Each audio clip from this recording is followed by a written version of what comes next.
بسم الله الرحمن الرحيم عيد وناغسان داوديال صاحبيال ميل كستو aad joogtaan waa 27 May waa maalin Arbaca ah munaasabada Ciidul Adha ayaan u wada dabaaldegaynaa muslimiinta guud ahaan meel kastoo ay joogaan halkee ayaad ku ciiday maanta sideena looga ciiday magaalada aad joogtid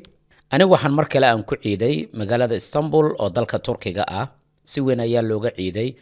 inkastoo dadka Turkiga joogay aad ay u garanayaan xilliyada ma aragtay ciida dadka magaalooyinku way ka tagaan oo goboladoodii iyo ehelkoodii ayay dib u helaan ama ay dib u aadaan maxaa yeelay waa marka kaliya fursadda ay helaan inta kale waxa laga yaabaa inay Istanbul joogaan ama ay wax baranayaan ama ay shaqeynayaan laakiin marka fasaxa la siiyo way baxayaan halkaa bay u dhaqaaqi goboladii bay tagi eheladii bay halkaa kula soo ciidayaan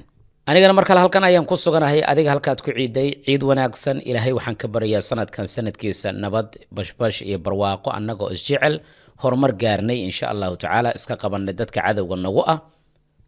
sidoo kalena dadka horumarka ka soo horjeeda aan iska celino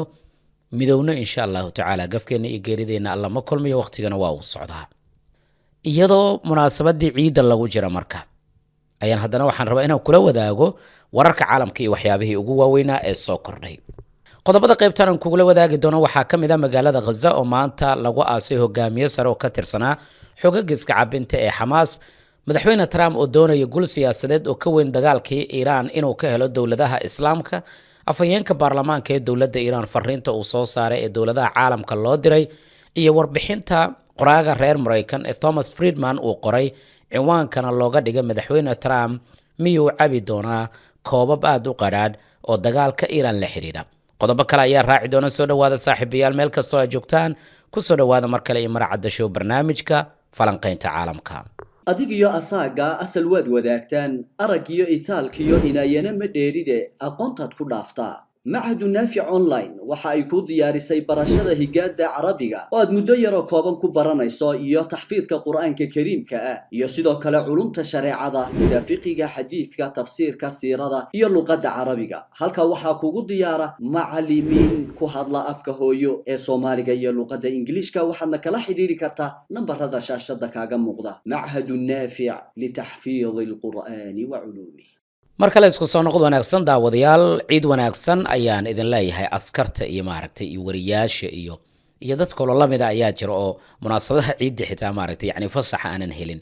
bal aragtidaada nala wadaag dadka kale aad isleedahay iyagana maalmaha ciidda aad bay u shaqeeyaan aragtidaada qaybta hoose waad maasantahay aan ku hormaro magaalada Gaza Falastiiniyiinta ku nool magaalada Gaza ayaa maanta oo Arbaca waxay aas qaran ay u sameeyeen hogaamiyihii gootada Ciisadiin al-Qassam محمد عودة حاسكيسا iyo laba caruurtiisa kamid ahaa oo uu dhalay kadib markii ay ku sheehideen duqeyn diyaaradaha dagaalka Israa'iil ay xalay ay ka fuliyeen dhismo dabaq ah oo ku yaala xaafadda Al-Rimal oo kamid ah xaafadaha dhaca galbeedka magaalada Gaza waa markii labaad oo xaafadan lagu dilayo mas'uul sare oo ka tirsan xoogagga iska cabinta ee Hamas salaadii janaasada ayaa lagula dukaday Maxamed Cawda xaaskiisa iyo waliba caruurtiisa qabuuraha macmadaan ee bariga magaalada Gaza iyadoo dadweyne aad u tiro badan ay ka qayb galeen munaasabada aaska iyagoo sidoo kale ku dhawaaqaya erayo muruga leh iyo taageerada dadka shacabka ay u hayaan xoogagga iska cabinta ee Hamas sagootintan ayaa waxa loo sameeyay mid kamid ah hogaamiyaashii ugu caansanaa ee gootada Ciisadiin al-Qassam waxaana la sheegay in meydkiisa iyadoo garbaha lagu sida in la geeyay ilaa qabuurihii lagu aasayay iyadoo oo laga qaaday goobtii uu ku geeriyooday intii lagu gudo jiray munaasabada aaska mid kamid ah dadkii goobta ku sugnaa ayaa jeediyay hadal ahaa wadada Qudus laguma furi doono hadal oo kaliya waxa lagu furayaa rag samir iyo sidoo kale dhiig daadanaya waxaana uu sheegay howlgalkii duufaanta al-Aqsa inuu qayb uu ka ahaa dagaalada la doonayay in xurriyadda ay dib ugu helaan shacabka Falastiiniyiinta laguna jibiyo silsilada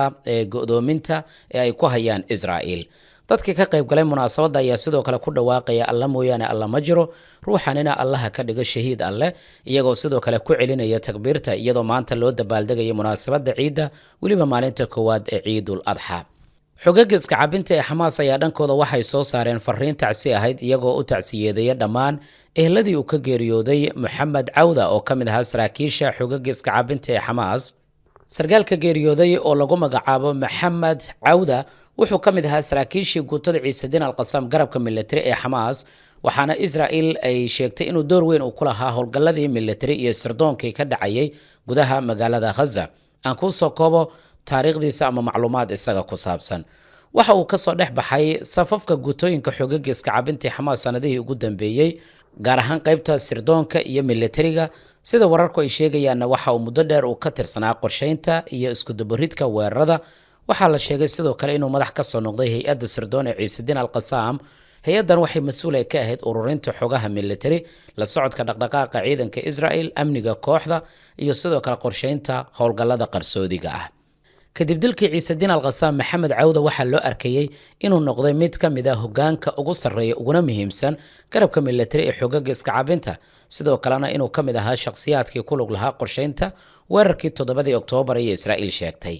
si weyn ayaa looga hadalhayaa marka geeridiisa gudaha magaalada Gaza, waxaana dad badan ay u arkayaan in xoogagga iska cabinta ee Xamaas labadii toddobaad ee ugu dambeeyay ee khasaare xooggan ay la kulmayaan marka la eego beegsiga saraakiisha ugu muhiimsan, halka Israel ay ku tilmaamayso inay dabargoynayaan hogaamiyaashii mas'uulka ka ahaa weeraradii kala duwanaa iyo abaabulkii weerarkii 7 Oktoobar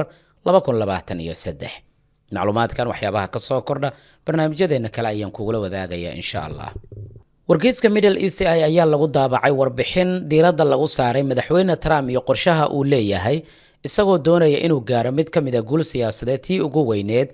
taasoo xitaa ka weynaan karaysa guushii uu doonayay intii dagaalka uu kula jiray dowladda Iran, ama sababta dagaalka Iran loo galayba. waase haddii uu ku guulaysto qorshaha madaxweyne Trump hadda miiska uu soo saaray oo qaar ka mid ah dowladaha islaamka ay si weyn uga soo horjeesteen. madaxweyne Trump wuxuu dagaalka Iran u galay isagoo doonaya inuu burburiyo awoodda military ee dowladda Iran, in la burburiyo gantaalada dowladda Iran iyo sidoo kale in gabi ahaanba nidaamka Tehran la bedelo iyo in hubka nuclear-ka ee dowladda Iran la wareejiyo. sidaa daraadeed madaxweyne Trump hadda wuxuu isku dayayaa in uu arrintaas u bedelo heshiis taariikhi ah oo weyn, isagoo ku cadaadinaya dowladaha Carbeed inay xiriir diblomaasiyadeed ay la sameeyaan Israel. wuxuu doonayaa taas inuu ka dhigto mid ka mid ah guulaha siyaasadeed ee ugu weyn kana muhiimsan haddii uu ku guulaysto ujeedadii ka dambeysay dagaalka dowladda Iran. warbixinta wargeyska Middle East ay marka waxaa lagu sheegay in wadaxaajoodyada bariga dhexe ay dhinaca kale isu rogeen wixii ka dambeeyay markii madaxweyne Trump miiska uu soo saaray in dowladaha islaamka xiriir diblomaasiyadeed ay la sameeyaan Israel, waliba Pakistan, Sacuudiga, Qatar, Turkiga, Masar iyo dowlado kale. Masar inkastoo horeba ay heshiis ay kula jirtay Israel, haddana marka hore waxaa laga doonayaa Qatar iyo Sacuudiga inay si toos ah ugu biiraan heshiiska Abraham Accord, isagoo aad u amaanay waatii aan idinla wadaagay. hadda waxaa laga wada hadlayaa xabajoojinta in la kordhiyo in ka badan muddo 60 maalin ah, in marinka Hormuz dib loo furo, Mareykanka in Iran uu ogolaado iibinta shidaalka. sidoo kale arrinta ugu culus waxay tahay gantaalada iyo hubka nuclear-ka ee dowladda Iran, inkastoo arrimahaasi la sheegay in dib loo dhigay. madaxweyne Trump marka hadda wuxuu doonayaa in Sacuudiga, Qatar iyo dowlado kale ay ku biiraan heshiiska Abraham Accord si guul siyaasadeed ugu dhigo ololaha doorashada ee November-na ay u noqdaan waxa ugu weyn ee uu doonayo inuu ku loolamo. sidoo kalena wuxuu doonayaa dowladaha kale inuu shardi hor dhigo oo ah haddii aad doonaysaan inaanan dagaalka ku laaban waa inaad qayb ka noqotaan heshiiska caadiyiinta, heshiis lala galo Israel ama diblomaasiyadda Israel, maadaama dowlado badan aanay ku khasaarin. arrintaasi waxaa durbadiiba fariin ka soo saaray hogaamiyaha ugu sarreeya dowladda Iran, Ayatollah Mujtaba Khamenei, waxaana uu sheegay in iyadoo Mareykanka uu ka maqan yahay dalalka islaamka dhexdooda inay iyaga guul gaari karayaan, midoobi karayaan, sidoo kalena ay samaysan karayaan isbahaysi military oo Mareykanka ka dhanka ah. isla maanta warkaasi oo kale waxaa ku celiyay afhayeenka baarlamaanka ee dowladda Iran, Mohammad Baghir Ghalibaf, waxaana uu munaasabada ciidda daraadeed uu ka dalbaday dowladaha islaamka inay ka madax bannaanaadaan faragelinta shisheeye, isla markaana ay soo gabagabeeyaan saameynta Mareykanka uu ku leeyahay iyo saldhigyada Mareykanka uu ku leeyahay dowladaha islaamka. munaasabada Ciidul Adha ayuu sheegay marka inuu kaga faa'iideysanayo hogaamiyaasha dowladaha muslimka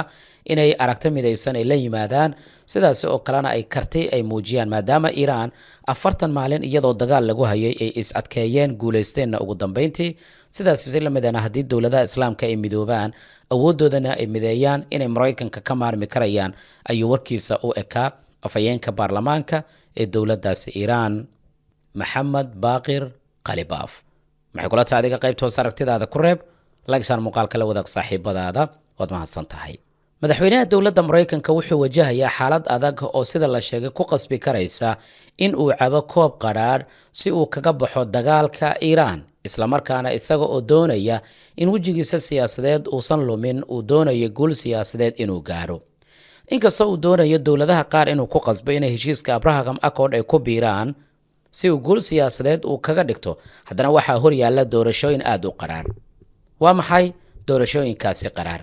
Thomas Friedman oo qoraa u dhashay dalka Mareykanka ayaa warbixin dheer u daabacay arrintan kaga hadlaya. wuxuu sheegay madaxweyne Trump in dagaalka dalka Iran uu soo galay isaga oo ku hanjabaya in Iran la jebin doono, nidaamka Tehran laga takhalusi doono, sidoo kalena Iran lagu qasbi doono in ay isdhiibto weliba si aan shuruud lahayn. laakiin 40 maalin kadib xaqiiqada dhinaca kale ayay noqotay.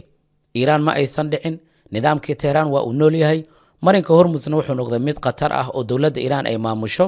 dhaqaalaha dunidana waa uu gilgilay.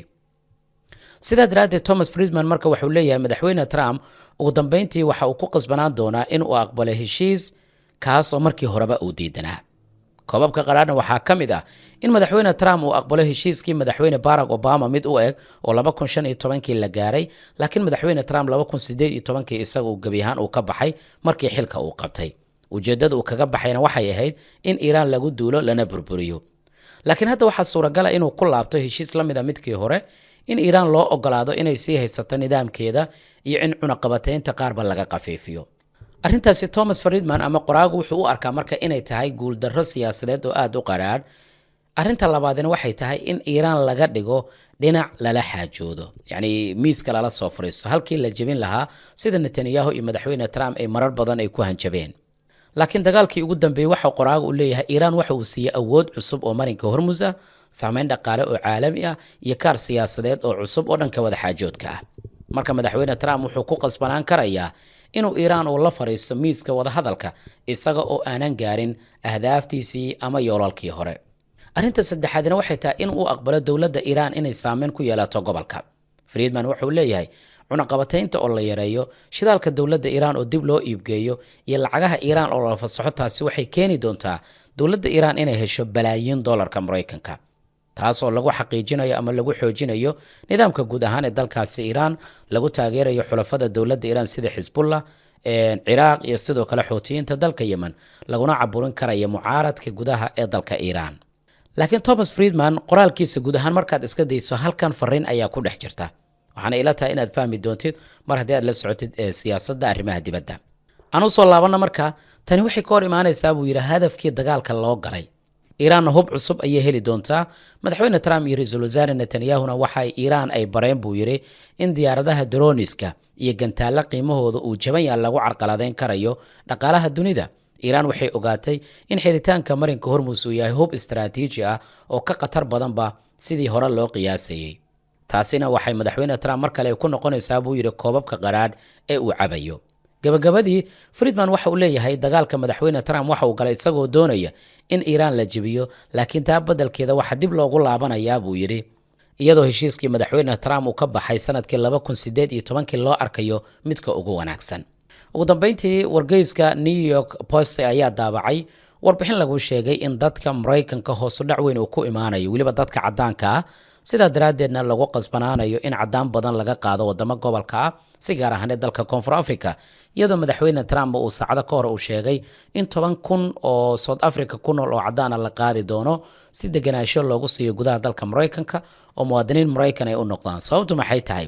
waxaa la yidhi 30 sano ee soo socota 60% dadka caddaanka ee Mareykanka waxay noqon doonaan kuwa aanan caddaan ahayn oo madowga iyo dadka kale ayaa dhalashada dalkaasi helaya, taasoo caddaanka Mareykanka ka dhigi doonta dad laga tira badan yahay. sidaa daraaddeed marka Trump wuxuu taagan yahay annaguna waa inaan hadda sii fikirnaa oo dad badan oo caddaan aan qaabilnaa halkii aan qaabili lahayn dadka madowga iyo sidoo kale soo galootiga Afrikaanka ah.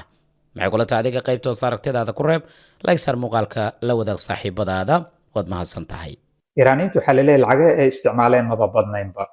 sababtaa waxaa marka la heshiiyey waxay 2023 bilowgeedii 2023 bishii tobnaadna lacagihii kala bar aan laga isticmaalin, hadda qadar ay ku xayiran yihiin. ayagoo taas ka duulaya ayay Iiraaniintu hadda waxay bilaabeen Maxamed Baaqir Qaalibaaf oo ah madaxa wadahadalka mas-uulka ugu sarreeya islamarkaana gudoomiyaha baarlamaanka waddankaasi Iiraan iyo wasiirka arrimaha dibadda waddankaasi Iiraan Cabbaas Araghchi waxay u jireen dhinacaasi Dooxa. waxay ku yiraahdeen wixii nagu dhacay 2023 oo lacagteennii qaar ahaan loo goostay xawaalad qaar ahaanna marka dambeetana loo diiday inay nagu dhacaan ma rabno. Waxaan rabnaa lacaguhu in ay si toos ah noogu soo dhacaan bangiga dhexe ee ku yaalla waddankaasi Iiraan, taasoo micnaheeda ay ka dhigan tahay xataa haddii annaga iyo Maraykanka aan mar labaad isku kacno waana isku kaceynaa, xaqiiqa waa taas. Sababta Maraykanku waxa uu ku dhaqmaayo Iiraaniyiintu uma dulqaadan doonaan si lamid ah sida wadamada Carabta oo kaleente ay ugu dulqaataan, way ka hor imaan doonaan. Maadaama ay ka hor imaan doonaan, mar labaada cunaqabateyn lagu celin doonaan. Marka waxay leeyihiin lacageena marka hore inta af libaaxay galeen, afkii libaaxi ilaaha nooga soo saaray oo dagaalkiina lagu qaaday oo marka hore inta mushkilad loo arkayay ayaaba wuxuu noo dhalay lacagta noo dhalay rubama daara naaficee dhahaan Carabta. Waxaa laga yaabaa waxa dhibaato u arkaysay inay wanaag ku noqdaan. Dagaalka marka hore dhibaataa loo arkayay, laakiin ugu dambeyn $100 bilyan oo Iiraaniyiinta adduunyada ka taalay ayuu maxaa la yidhaahdaa uu keenay inay dib ugu soo laabato gudaha waddankaas Iiraan. Marka nimanka reer Iiraan hadda waxay la hadlaan qadaryaanka, waxay leeyihiin niman waa ogsoontii 2023 wixii nagu dhacay, mar labaad wixii oo kaleente inay nagu dhacaan ma rabno. Lacagii oo dhan waxaan rabnaa in loo soo xawilo ama adinka agtiina ay taalo kabacdina aad noo soo xawishaan inta uusan Maraykanka uusan isbedelin.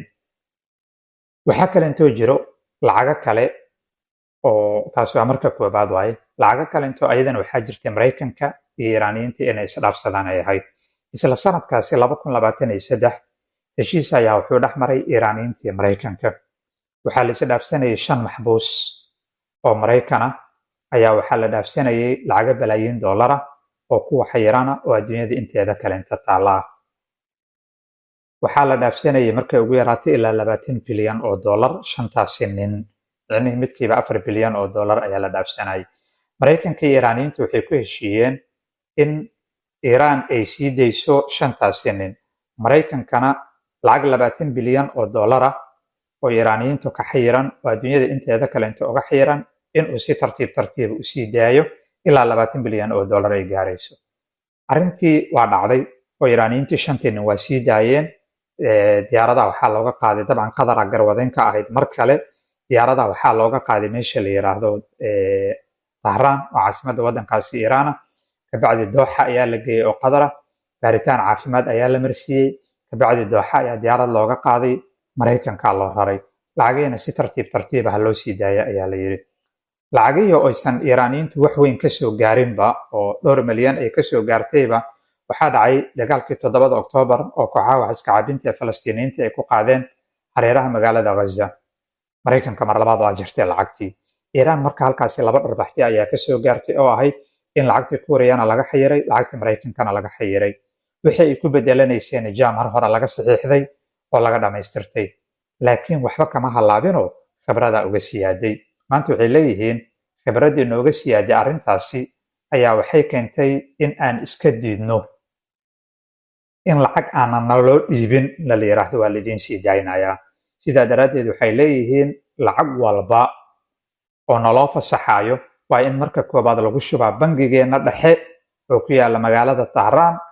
oo ayadoo qadaadiic oo cadcad ahaan tirsanaa 1 2 3 4 5 6 7 8 9 10 aan saas u tirsanaa. Markaan tirsanna kabacdi heshiiska aan qaadan karnaa. Waana midda keentay labada nin oo Qaalibaaf iyo ninka la yiraahdo Cabbaas Ciraaqji inay halkaasi tagaan si arrimahaasi ay u soo fududeeyaan.